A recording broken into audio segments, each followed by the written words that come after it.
The evening breeze carries the scent of jasmine through the open windows of your home in Baghdad, gently stirring the silk curtains as you recline on plush cushions in your private chamber. The soft glow of oil lamps casts dancing shadows across walls adorned with tapestries acquired during your previous travels. Outside, the city settles into its nightly rhythm.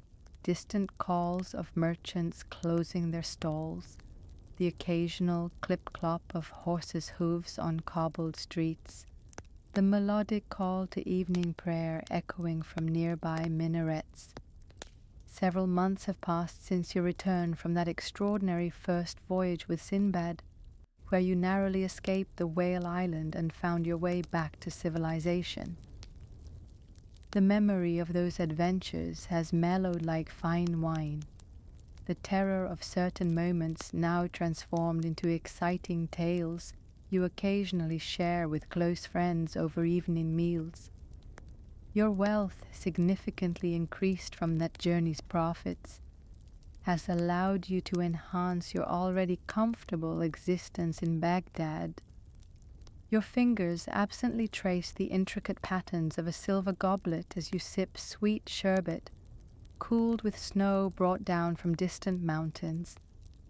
The taste of rose and honey lingers on your tongue as you gaze through the window at the star-filled sky. Life has settled into a pleasant routine.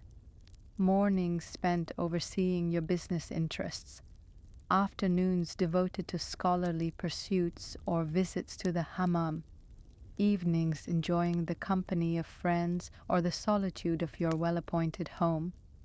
Yet despite these comforts, a familiar restlessness has begun to stir within you.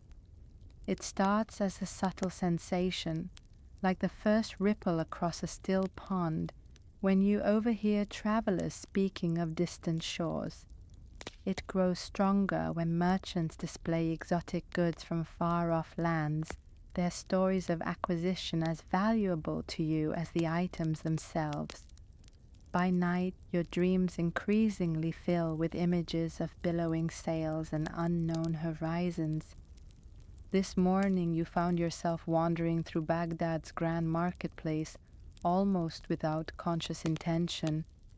The bustling souk enveloped you in its sensory embrace, the rainbow array of spices heaped in conical piles, the gleam of brass and copper wares catching sunlight, the calls of vendors hawking everything from silks to saffron. You moved through the crowd with practiced ease, nodding to acquaintances, pausing occasionally to examine particularly fine merchandise. Your steps eventually led you to the section frequented by sea merchants, where the air carries the faint tang of salt despite being far from the coast. Here, traders display goods from ports so distant that some sound like places from fables rather than actual destinations.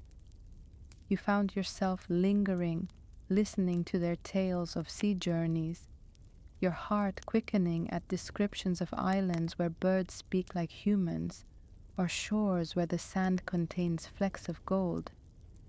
Now, as evening deepens into night, you can no longer deny the truth that has been growing within you for weeks.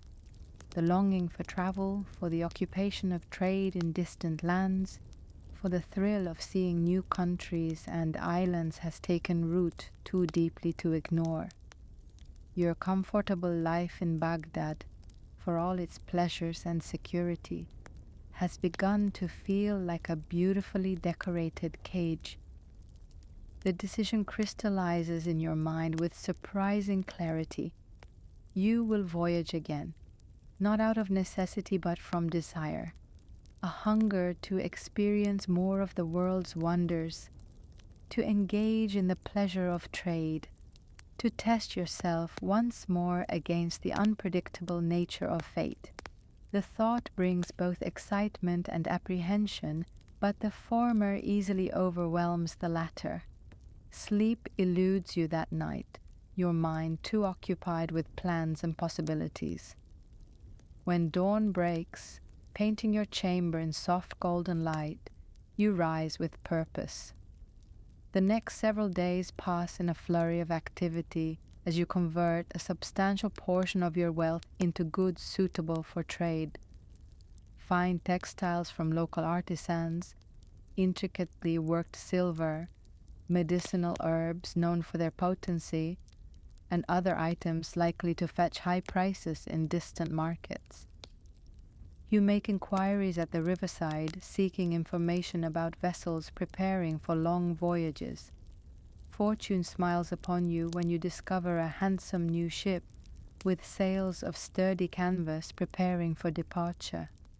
Its captain, a weathered man with sun-darkened skin and eyes that seem to hold the reflection of distant horizons, speaks highly of his vessel's construction and his experienced crew. After inspecting the ship yourself, noting its solid build and well-maintained condition, you negotiate space for your merchandise. Other merchants have also booked passage, many of them seasoned traders with whom you can envision forming profitable alliances. The anticipation of departure fills you with a vibrant energy that has been absent during your months of comfortable living in Baghdad. On the morning of departure, you awaken before dawn, your body tense with excitement. You perform your ablutions with care, the cool water bringing full alertness. After morning prayers, you don clothing selected for the journey. Garments of good quality but practical design, able to withstand the rigors of travel while still marking you as a merchant of substance. Your servants help transport your goods to the waiting vessel, where sailors efficiently stow them in the hold. The docks bustle with activity, porters carrying loads, merchants conducting last-minute business, sailors preparing ships for departure, families bidding farewell to travelers. The air carries a mixture of scents, the muddy tang of the river, the tar used to seal wooden hulls, the sweat of labor, and the various perfumes and spices being loaded as cargo. As the sun climbs higher, the captain gives the order to cast off. The mooring ropes are untied, the gangplank withdrawn. Sailors push with long poles to move the vessel away from the dock, then unfurl the sails which fill with the morning breeze. The ship responds, gathering momentum as it moves into the current. You stand at the rail, watching Baghdad slowly recede, its minarets and domes growing smaller until they merge with the horizon. The voyage begins pleasantly, the weather favorable, the company agreeable. Days settle into a rhythm dictated by the ship's routine, the changing of watches, meal times, prayer times. You spend hours in conversation with fellow merchants, exchanging information about markets and trade goods, forming connections that may prove valuable in the future. The captain maintains a disciplined but not harsh regimen, and the crew works with the efficient coordination that comes from experience. Your ship passes from river to sea, the water changing from muddy brown to deep blue-green. The coastline serves as your guide for many days before the captain sets a course that takes you away from the sight of land. At first, this transition makes you uneasy. The endless expanse of water in all directions, creating a sensation of profound isolation. But gradually, you adapt to this new reality, finding unexpected peace in the simplicity of life at sea.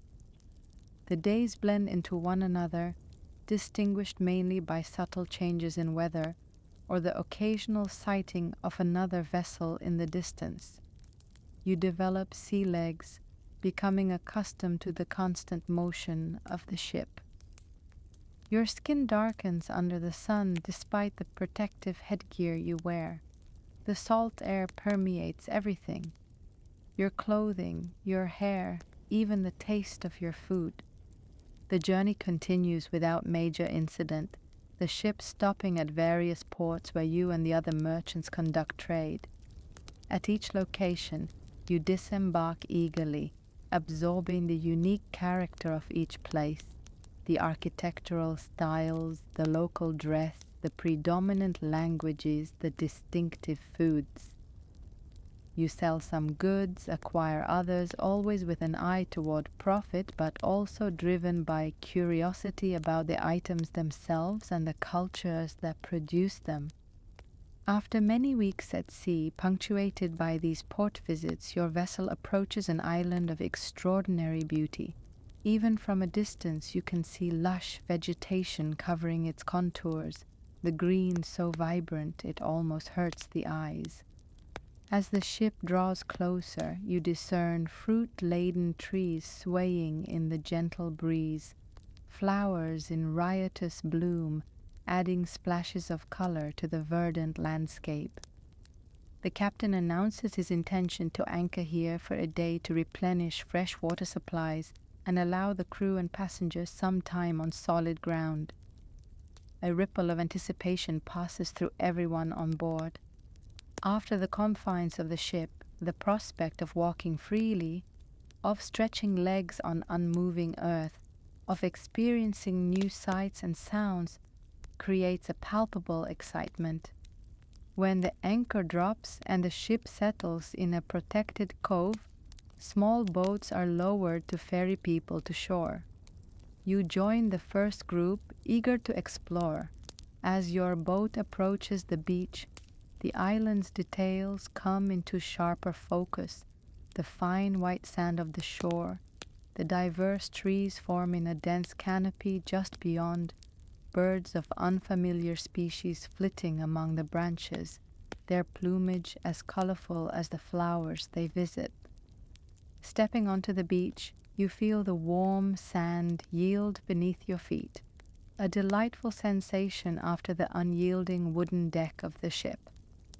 The air here carries complex fragrances, the saltiness of the sea mixing with the sweetness of tropical flowers and ripe fruits, underscored by the earthy scent of rich soil and vegetation. Birds call to one another in melodic tones, their songs occasionally punctuated by the rustle of leaves as small creatures move through the underbrush. You walk along the shore for a time, enjoying the simple pleasure of movement, without the constant adjustment required on a moving ship. Then, drawn by curiosity, you venture into the island's interior, following what appears to be a natural path winding between the trees. Other passengers and crew members have dispersed in various directions, some remaining on the beach, others exploring as you are. A few setting up a temporary camp where a meal will be prepared later. The path leads you deeper into the island's heart, the canopy overhead growing denser, creating a green-tinted world where sunlight filters through in dappled patterns. The temperature drops slightly in the shade, a welcome relief from the direct sun. You pass trees bearing fruits you recognize, and others completely foreign to you, their unusual shapes and colors tempting your curiosity. After walking for perhaps half an hour, you discover a clearing where a spring of crystal clear water bubbles up from among smooth stones, forming a small pool before continuing as a narrow stream that disappears back into the forest. The water looks deliciously cool and pure, tempting after your walk. You carry some food in a small sack, dried fruits, nuts, and flatbread taken from the ship's provisions, and the prospect of a peaceful meal in this idyllic setting is irresistible. You settle yourself on a comfortable spot beside the spring, the ground cushioned by soft moss. After washing your hands in the cool water, you spread your simple meal before you. The contrast between the dried provisions and the lush surroundings is striking. but the food tastes exceptionally good in this setting, each flavor somehow enhanced by the fresh air and beautiful environment. As you eat, you observe your surroundings with growing appreciation. Butterflies with wings like stained glass flit from flower to flower. Occasionally, small bright-eyed creatures, something like squirrels but with longer tails and fur of unusual coloration, dart among the lower branches of nearby trees, regarding you with curious but cautious attention. The gentle sound of the spring creates a soothing backdrop to these visual delights. The combination of the ship's gentle rocking motion over many weeks, the exertion of your walk, the satisfaction of your meal, and the tranquil environment begins to work a subtle spell. Your eyelids grow heavy, your thoughts drift. The temptation to rest just for a moment becomes irresistible. You recline against the trunk of a tree, its bark surprisingly smooth against your back, and allow your eyes to close. The zephyr caresses your skin with gentle fingers, carrying the mingled scents of unfamiliar blossoms. The sound of the spring merges with the distant call of birds and the soft rustle of leaves overhead, creating a natural lullaby that draws you deeper into relaxation. Without intending it, you slip from conscious awareness into the embrace of sleep, your body surrendering completely to the peaceful moment. Your dreams are pleasant, visions of successful trades in exotic ports, of discoveries that will make your name known throughout Baghdad, of returning home with stories even more extraordinary than those from your first voyage. Time loses meaning in this slumbering state, the boundary between dream and reality growing indistinct as sleep holds you in its gentle grasp. When consciousness begins to return, it comes slowly, in layers. First, you become aware of the continued sound of the spring, then the altered quality of light behind your closed eyelids, suggesting the sun has moved significantly in the sky.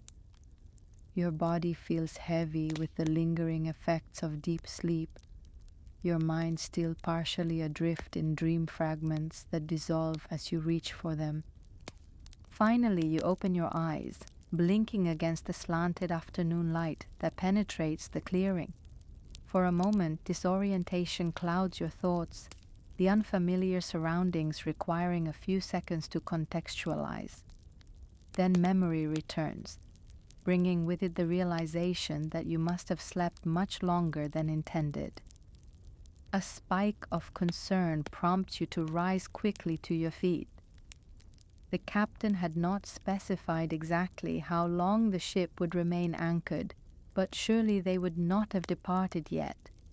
Still, it would be prudent to return to the shore without further delay. You gather your few belongings, take a final drink from the spring, and set off back along the path that brought you here. The forest seems different now, the angle of light creating new patterns of shadow and illumination. You walk briskly, occasionally breaking into a jog when the path allows. The sounds of the island continue around you. Bird calls, the rustle of leaves, the occasional crack of a branch, but now they seem to hold a note of warning rather than welcome. When you finally emerge from the forest onto the beach, the sight that greets you turns your blood to ice. The bay where your ship had anchored lies empty, the vessel nowhere in sight. You scan the horizon desperately, hoping to glimpse sails in the distance, but the sea stretches unbroken to the meeting point of water and sky. Disbelief is your first reaction. Surely this is a mistake. Perhaps the ship moved to another location around the island. You run along the shore, your feet sinking into the sand, slowing your progress but not your determination. You round a promontory, hoping to see the familiar outline of your vessel in the next bay, but find only empty water reflecting the late afternoon sun. As the reality of your situation begins to sink in, disbelief gives way to a rising tide of panic. You have been left behind. Whether through oversight or deliberate abandonment makes little difference now. The result is the same. You stand alone on the shore of an unknown island, with no means of departure, no companions, and only the few possessions you carried on your walk. The sun continues its inexorable descent toward the horizon, the changing light seeming to mock your predicament. You call out, your voice sounding small and ineffectual against the vastness of sea and sky. You wave your arms, a futile gesture with no one to observe it. The beautiful island that had seemed so welcoming just hours before now takes on a more sinister aspect as you contemplate spending the night, and perhaps much longer, in its embrace. As darkness approaches, practical concerns begin to override emotional reactions. You need shelter, fire, food, and water. The spring provides one essential at least. For the others, you must rely on your wits and whatever the island offers. You gather driftwood from the beach, using your knowledge from previous travels to select pieces that will burn well. Finding 2 stones of appropriate hardness, you strike them together near dried leaves and small twigs, eventually coaxing a spark into flame. The fire provides both practical benefit and psychological comfort as night envelops the island. You sit beside it, watching the flames dance, trying to organize your thoughts and develop a plan. Sleep comes fitfully, interrupted by unfamiliar sounds and the persistent awareness of your vulnerability. Morning brings renewed determination. After drinking from the spring and gathering some fruits that you recognize as safe from your previous travels, you set out to explore the island more thoroughly. Perhaps there are other inhabitants, or signs of occasional visitors, or materials you could use to construct some kind of signal, or even a small raft. You walk the island's perimeter first, assessing its size and searching for any signs of human presence. The coastline varies from sandy beaches to rocky outcroppings, but nowhere do you find evidence that people have been here before. The island is not large. You complete your circuit before midday, but its interior remains largely unexplored. Returning to your camp by the spring, you rest briefly before beginning a more systematic exploration of the island's center. The terrain rises gradually from the shore, the vegetation growing denser as you move inward. You mark your path by breaking small branches or tying strips of cloth from your turban to ensure you can find your way back to the spring. As the day progresses, your initial panic subsides into a more measured assessment of your situation. The island, while isolated, provides water and food. The climate seems mild, with no immediate threats from weather. You have seen no large predators, though caution remains advisable. Survival, at least in the short term, seems possible. The greater challenge will be finding a way to return to civilization. Days pass in this manner: exploration, gathering food, maintaining your camp, and watching the horizon for any sign of ships. You establish a routine that helps maintain your sanity in the face of isolation. Each morning and evening, you walk to the highest point on the island to scan the surrounding sea. Each day you improve your shelter, a simple structure of branches and large leaves that provides protection from sun and occasional rain. You discover more varieties of edible fruits, and even manage to catch small fish in tidal pools using a makeshift spear crafted from a straight branch. time becomes difficult to track precisely, but you estimate that nearly a week has passed when, during one of your explorations, you discover something unusual on the far side of the island. From a distance, it appears to be a large white boulder, incongruous among the greenery. As you approach, however, its perfect dome shape and smooth surface suggests something other than natural formation. Drawing closer, your curiosity intensifies. The object is enormous, at least 50 paces in circumference, and rises to a considerable height. Its surface is uniformly white and remarkably smooth, with no visible seams or markings. It reflects the sunlight with a subtle sheen unlike any stone you have encountered. You circle it completely, searching for an entrance or distinctive feature, but find none. The dome's size and perfect symmetry suggest artificial construction. Yet who could have built such a structure on this seemingly uninhabited island? And for what purpose? You place your hands against its surface, feeling its surprising warmth, warmer than ambient air would explain, as though it generates heat from within. The material feels neither like stone nor metal, but something unfamiliar to your experience. As the sun begins to set, you reluctantly leave the mysterious dome, marking a clear path back to your camp. That night, beside your fire, theories about the dome's nature and origin occupy your thoughts. Could it be a temple built by some ancient civilization? A storage facility for some unknown purpose? A natural phenomenon unlike any you've encountered in your travels? The next morning you return to the dome, determined to examine it more thoroughly. In daylight, its white surface appears even more striking against the island's greenery. You spend hours studying it, looking for any clue to its purpose or means of entry. You attempt to climb it, but the smooth surface offers no purchase for hands or feet, and you slide back down after ascending only a short distance. As midday approaches, you rest in the shade of nearby trees, contemplating your next approach. The dome has become more than a curiosity. It represents a mystery to solve, a focus for your mind beyond mere survival.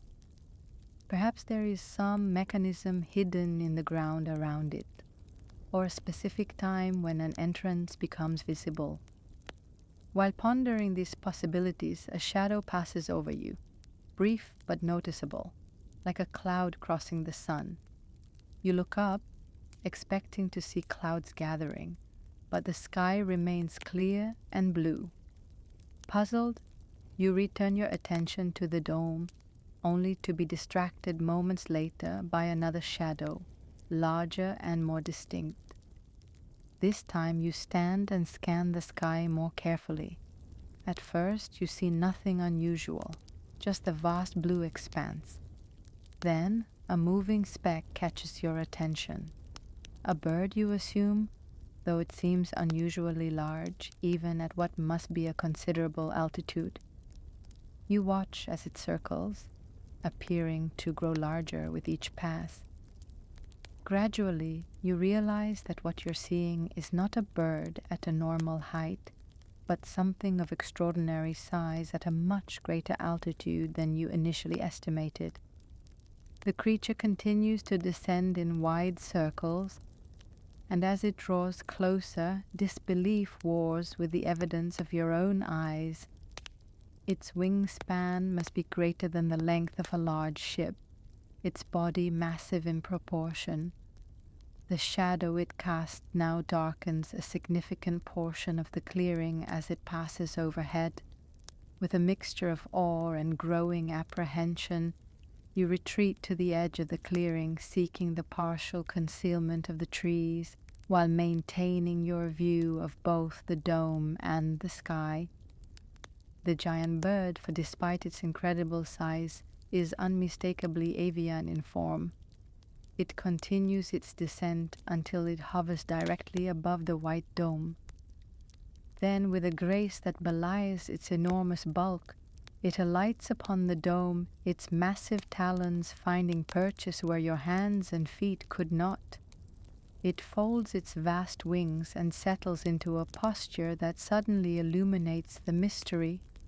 The bird is brooding over the dome as a nesting site. In a flash of understanding, you realize that the white dome is not a structure at all, but an egg of such immense size that your mind initially refused to recognize it as such. The bird must be the legendary rook, a creature you had heard described in travelers' tales, but had dismissed as exaggeration or fantasy. Yet here before you is living proof, a bird of such gigantic proportions that it could indeed carry off elephants, as the stories claim. You remain motionless in your hiding place, scarcely daring to breathe. The rook appears to be settling in for the night, adjusting its position atop the egg with small movements that nevertheless cause tremors you can feel through the ground. Its feathers, visible now in detail, display subtle patterns of color, predominantly brown and gold, with darker markings across the wings and tail. Its head, with a curved beak that could easily snap a man in two, moves in small, alert motions, surveying its domain. As darkness falls, a plan begins to form in your mind. It is audacious, desperate, and fraught with danger, but potentially offering escape from the island. If the rook flies to the mainland or to another island with human habitation, it could unwittingly transport you as well. The question is how to secure yourself to the bird without being detected and killed. You return to your camp, mind racing with possibilities and preparations.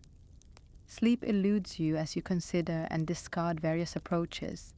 By dawn, you have settled on a strategy. You will use your turban, a length of strong fabric, to tie yourself to one of the rook's legs when it sleeps. When it takes flight, you will be carried along. The risk is enormous, but the alternative is indefinite isolation on the island.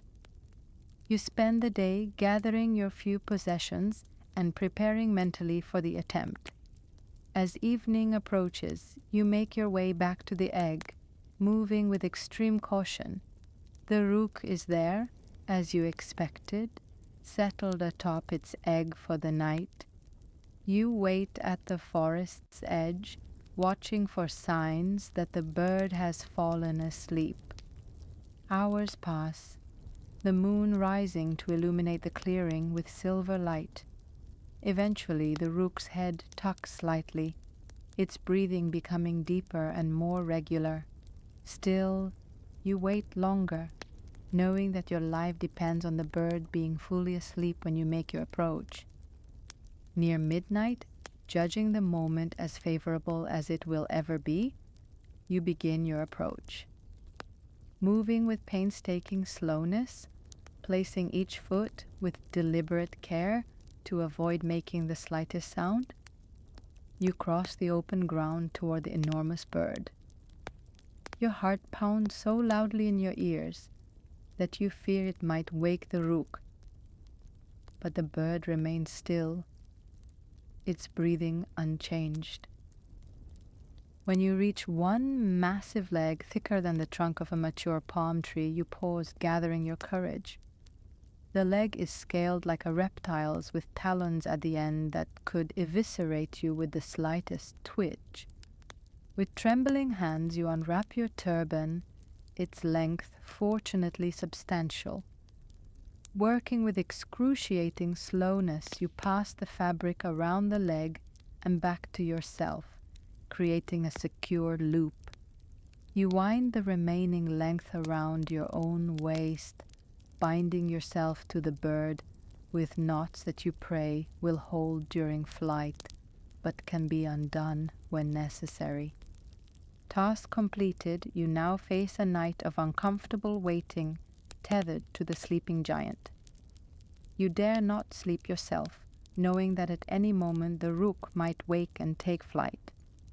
The hours pass with agonizing slowness, your body stiff from maintaining a position that minimizes contact with the bird's leg, your mind alternating between hope and terror at what dawn might bring.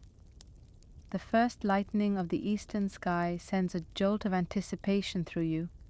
The rook stirs slightly, its breathing pattern changing. You tense, preparing for what is to come, though in truth there can be no adequate preparation for such an experience. With the arrival of true dawn, the rook awakens fully. It raises its massive head, utters a cry so loud that you feel it resonating in your chest, and stretches its wings to their full, awe-inspiring span. Then, with a powerful thrust of its legs that nearly dislocates your shoulders, it launches into the air, leaving the egg behind. The sensation is beyond anything you could have imagined. A violent upward acceleration that makes your stomach lurch, followed by the rhythmic rise and fall as the enormous wings beat against the air.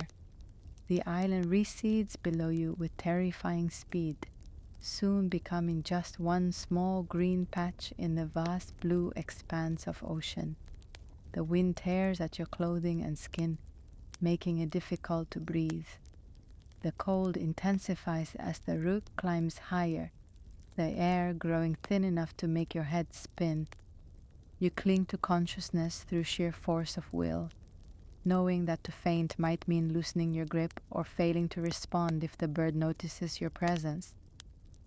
The rook continues to ascend until the curvature of the earth becomes visible, the horizon a distinct arc rather than a straight line.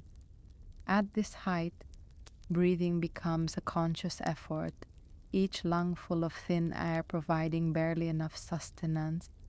Then, mercifully, the rook levels off and begins to fly horizontally rather than continuing its ascent. The direction seems purposeful, as though the bird has a specific destination in mind.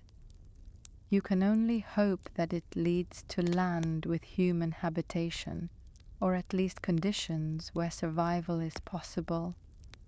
The journey continues for what feels like hours, though time becomes difficult to judge in this extraordinary situation. The sun climbs higher in the sky, its heat somewhat offsetting the coldness of the high altitude. Far below, you occasionally glimpse ships, tiny specks on the vast ocean, and wonder if any look up to see the legendary bird, and if so, whether they can discern the small human figure attached to its leg. Eventually, a dark line appears on the horizon. Land, you hope, though at this distance it's impossible to determine its nature. The rook begins a gradual descent, losing altitude in a controlled glide that suggests familiarity with the approaching territory. As you draw closer, the land mass resolves into a mountainous region, with peaks so high they nearly reach your current altitude.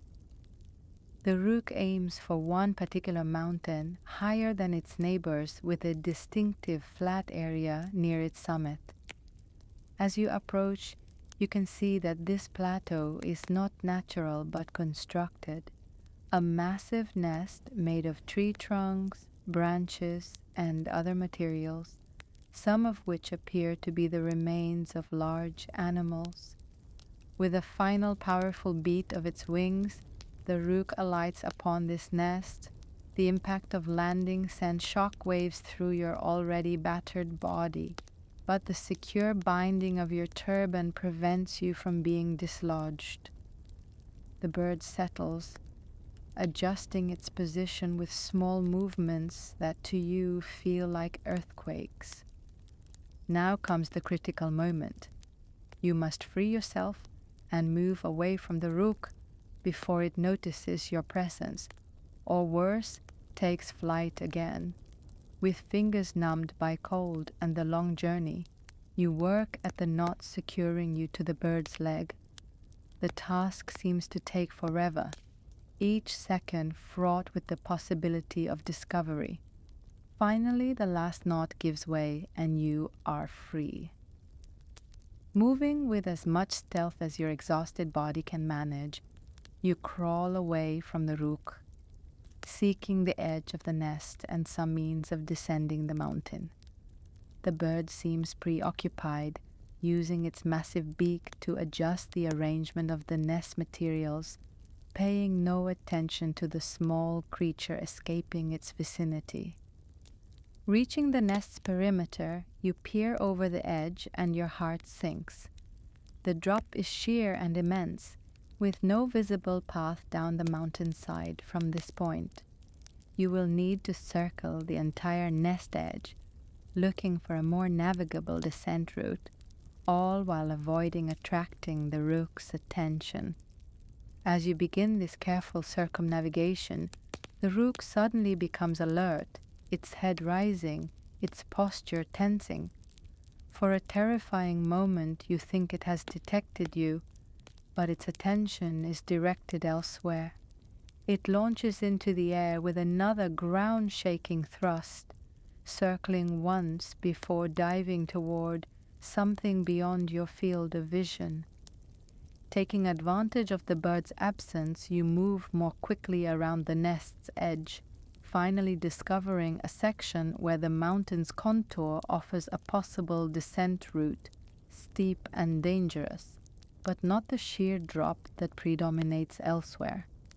Without hesitation, you begin the climb down, knowing the rook could return at any moment. The descent is harrowing, loose rocks giving way beneath your feet, sparse vegetation offering minimal handholds, the constant awareness that a single misstep means certain death. Your muscles, already taxed by the ordeal of the flight, protest every movement, but fear provides strength where physical reserves have been depleted, and you continue downward, focusing only on the next handhold, the next footstep. After what seems an eternity, you reach a more gradual slope where movement becomes less perilous. You allow yourself a brief rest, looking back up at the rook's nest, now a distant platform high above. There is no sign of the bird itself. Perhaps it is still hunting, or has flown to another location entirely. Continuing your descent, the terrain gradually becomes less mountainous, transitioning to foothills covered with sparse vegetation. The air grows warmer as you lose altitude, and breathing becomes easier. You begin to take more notice of your surroundings, trying to identify any landmarks that might indicate where in the world the rook has brought you. The landscape is unlike any you've seen before, rocky and semi-arid, with unusual formations that suggest significant geological activity in the past. No signs of human habitation are visible, increasing your concern about long-term survival prospects. But at least you are on solid ground again, with the possibility of finding water, food, and eventually, perhaps a route back to civilization. As the day wanes, you reach the base of the mountain range and enter a wide valley. Here, the first troubling details become apparent. The ground is littered with diamonds, not a few scattered gems, but a profusion of them, glittering in the late afternoon sun like stars fallen to earth. In other circumstances, such a discovery would represent unimaginable wealth. Here, it triggers a memory of travelers' tales that sends a chill through your body despite the warm air. This must be the legendary Valley of Diamonds, a place as feared as it is coveted. According to the stories, the valley floor is home to countless venomous serpents, some as large as palm trees, that emerge at night to hunt. During the day, they remain hidden in caves and crevices, avoiding the heat of the sun. If the tales are true, you have only hours before these deadly creatures emerge. Scanning the valley more carefully now, you notice disturbing conformations. Shed skins of enormous size draped over rocks, sinuous tracks in the sandy soil, the conspicuous absence of any mammals or birds that might serve as prey. The wealth beneath your feet now seems a cruel joke, riches beyond measure in a place where survival until morning appears doubtful.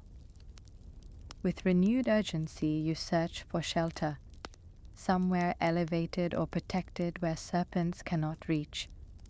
The valley walls offer few options, being either too sheer to climb or too gradual to provide safety. As panic begins to rise, you spot a potential sanctuary, a large boulder with a small cave-like opening at its base, the entrance just wide enough for a person, but presumably too small for the massive serpents described in the tales. You make your way to this potential refuge, gathering a few of the largest diamonds almost as an afterthought. If by some miracle you survive and escape this valley, they would provide means to rebuild your life. The cave entrance requires you to crawl on hands and knees, but opens into a space just large enough to sit upright. The interior shows no signs of current animal habitation, no droppings, no nest materials, no distinctive odors. From this shelter, you watch as the sun sinks toward the western mountains, painting the sky in shades of orange and purple that would be beautiful under different circumstances. As darkness falls, the temperature drops noticeably, and you huddle deeper into the cave, wrapping your arms around yourself for warmth. The night brings sounds that confirm your worst fears. Hissing and slithering noises, the occasional thump of heavy bodies moving across the valley floor, once or twice a strange cry that might be prey meeting its end. You remain absolutely still, controlling even your breathing to minimize any sound or scent that might attract attention to your hiding place. Sleep is impossible under these conditions, every sense heightened by fear, every unusual sound causing your heart to race anew. You pass the night in a state of hypervigilance, watching the cave entrance for any sign of intrusion, clutching a sharp stone as a pathetically inadequate weapon should defense become necessary. Dawn arrives with agonizing slowness, the eastern sky gradually lightening from black to deep blue to pale gold. As sunlight begins to touch the valley floor, the sounds of serpentine movement diminish, suggesting the creatures are indeed retreating to their daytime hiding places. Still, you wait longer, unwilling to emerge until full daylight makes their absence more certain. When you finally crawl from your shelter, stiff and exhausted from the tense night, the valley appears much as it did the previous evening, a glittering expanse of diamonds scattered among rocks and sparse vegetation. No serpents are visible, though evidence of their nocturnal presence is clear in new tracks across the sandy areas. Your situation remains dire. You have no food or water, no means of leaving the valley, and the prospect of another night exposed to its dangers is unthinkable. You must find a way out before sunset, or secure a better shelter.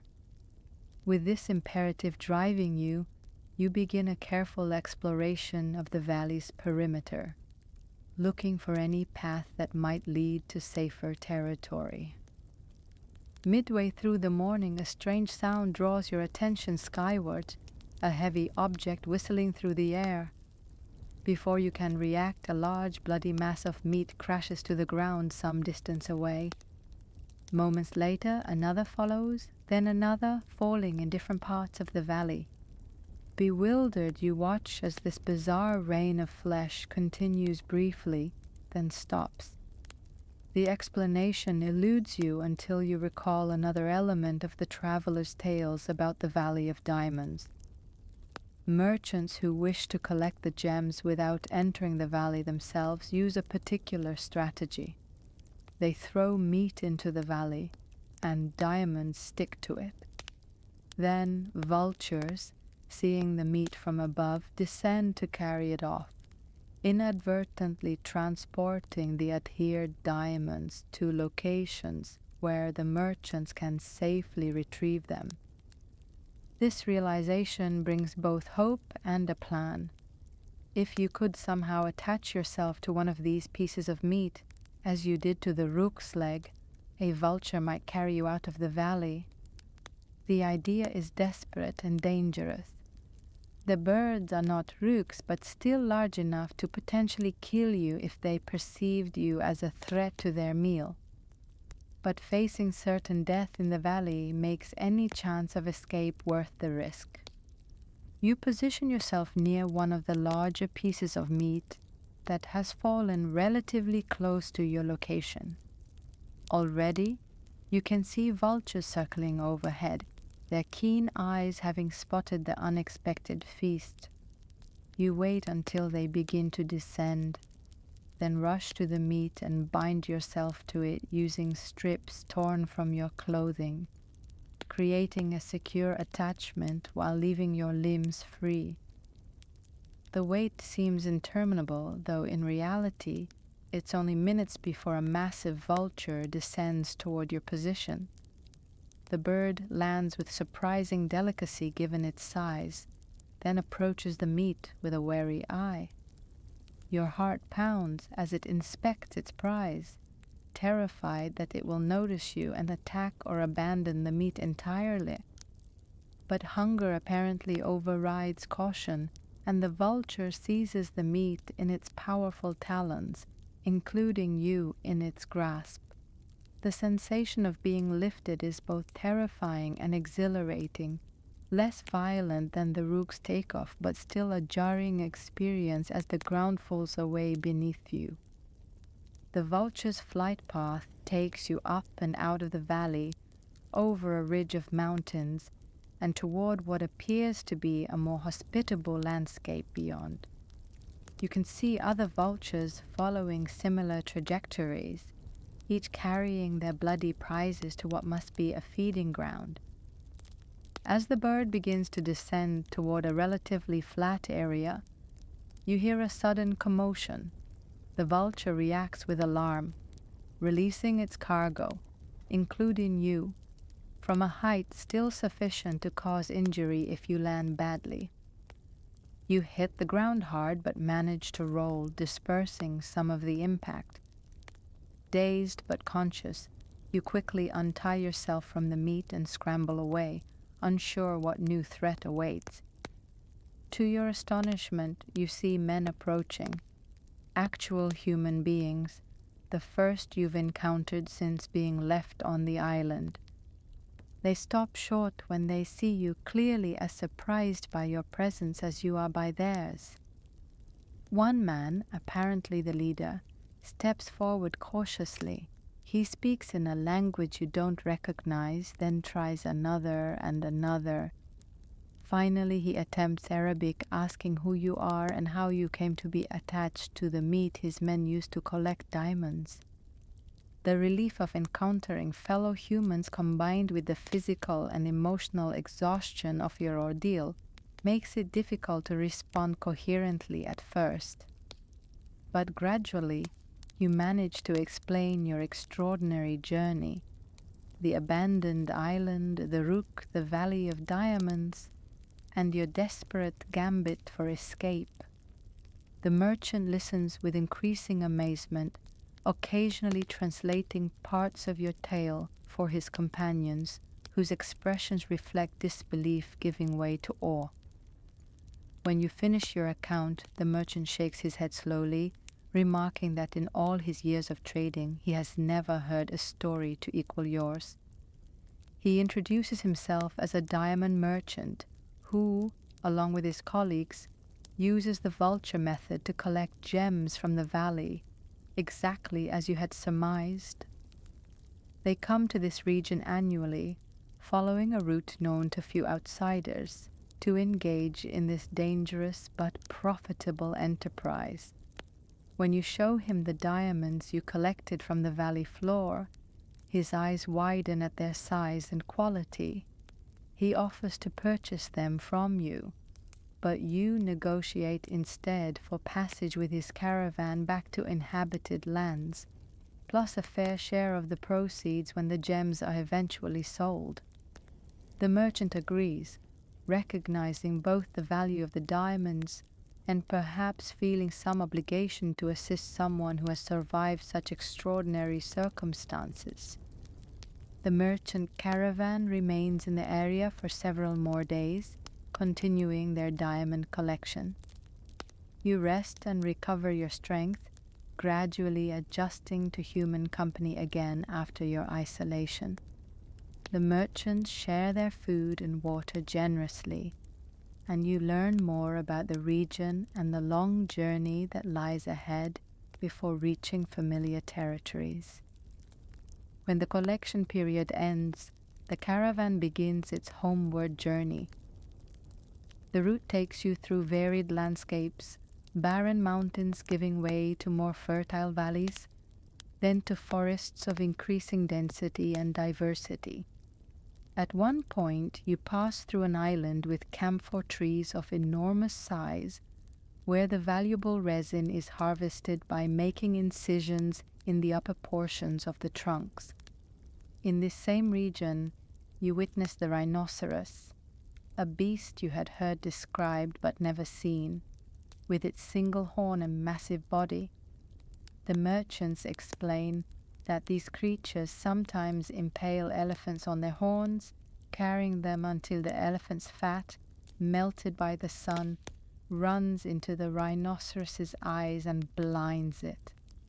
This detail matches stories you had previously dismissed as fanciful, making you reassess other tales you've encountered in your travels. The journey continues for many weeks, the caravan following established trade routes, stopping at various settlements to rest and trade. At each location your story is shared, often met with initial skepticism that gives way to wonder as the merchants corroborate the parts they witness. Your reputation grows as a traveler of extraordinary experiences, someone who has seen wonders few others could claim. Eventually, the caravan reaches a major port city where ships depart regularly for destinations throughout the known world. Here, you part ways with the merchants after the diamonds are sold, and the proceeds divided according to your agreement.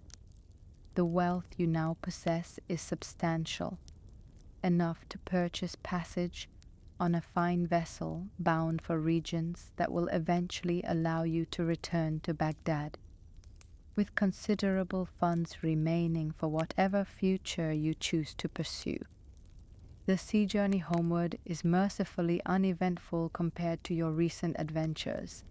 As the ship makes its way from port to port, you have ample time to reflect on all you've experienced, the terror and wonder, the despair and triumph, the extraordinary creatures and places that have forever changed your understanding of the world. When at last the familiar shoreline that leads to Baghdad appears on the horizon, emotions well up that are difficult to contain. The city's distant silhouette with its minarets and domes catching the morning light represents not just home, but a life you had feared lost forever. Upon reaching the city, you make your way through streets both familiar and somehow new, seen now through eyes that have witnessed the Ruh in flight and diamonds glittering in a valley of death. Friends and acquaintances greet your return with astonishment, having long ago given you up for lost. Your tale, told in the comfort of your own home to an audience of incredulous listeners, cements your reputation as a traveler of extraordinary fortune, both good and ill.